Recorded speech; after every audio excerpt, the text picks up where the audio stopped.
It's 2024 and about 100,000 people will probably be dealt with by the New South Wales local courts this year, according to sentencing patterns. Sentencing aims not just to deter offenders, but deter the community from carrying out the same crime. In this series, I'm going to follow every case from one court for the whole year and discuss the concept of deterrence. There is heaps of research on deterrence, by the way. I'm no expert. In fact, I'm just a member of the community having a go at exploring the concept. I am only going to use publicly available data, for example, police media releases and the newspapers all sitting in the gallery. So you could essentially do this same exercise. Today I'm at Taree Courthouse. Taree is on the mid-coast of New South Wales. Like all courthouses in New South Wales, it's on Aboriginal land.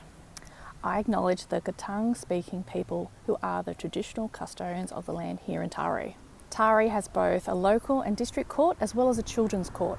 You can get about 50 to 100 plus cases per day in the local court here in Taree. This part is considered Victorian classical style for those interested in architecture. It was built in 1882. It has a new part as well, and the police station is conveniently located next door. But is Taree the mystery town? To explore the idea of deterrence, I think I need to find the following information out about each case. First, I need to find out the case actually exists. I can't be deterred if I don't know the crime actually happened. Second, I need details on the circumstances around the offence. I think it helps to relate to whatever happened that landed the person in the local court. Third, I need to understand the elements of the offence and the penalties. For some people, the possibility of having certain punishments imposed on them, like jail, is a deterrence enough. Fourth, I need to find out what the sentence was in the end. What were the consequences? I'm going to choose a local court in New South Wales that only has a small number of cases and doesn't sit often. Why? Because Taree, like my local court in Maitland, sit most days of the month and can have 50 to 150 cases per day. I am one person. I don't think I can keep up. I'm going regional. Why? Because there's heaps of great places to travel in New South Wales, so why not? I'm interested in seeing the types of cases being heard in a typical town in New South Wales. I'm not going to name the town. Why? Because I'm not going to focus on that actual town. Rather, as I said before, I'm trying to find out about cases from a typical regional town. So this could be from your local court. With that said, I acknowledge that wherever I travel in New South Wales, I will be on Aboriginal lands. I acknowledge Aboriginal people as the traditional owners and custodians of the land.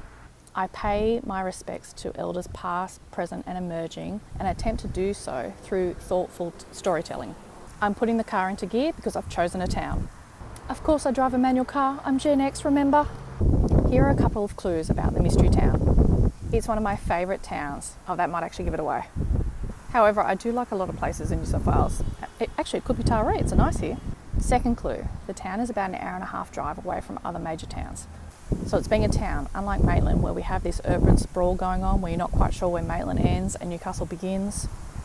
Third clue, it's part of a circuit and doesn't sit often, meaning cases involving custody where you might get arrested in the town but refuse bail, then you'll get taken to the bigger towns to be dealt with. So it's unlikely serious offences will be heard here, more like the summary offences, ones with smaller punishments. By the way, Taree is part of a local court circuit with Foster Local Court. They sit in Taree most days of the month, and in addition they sit in Foster for about half the month.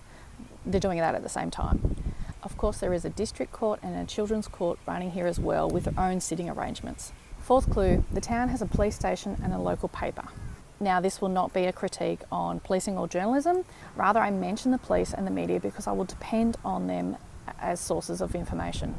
I've been to this mystery town heaps of times, but I've never been to the courthouse.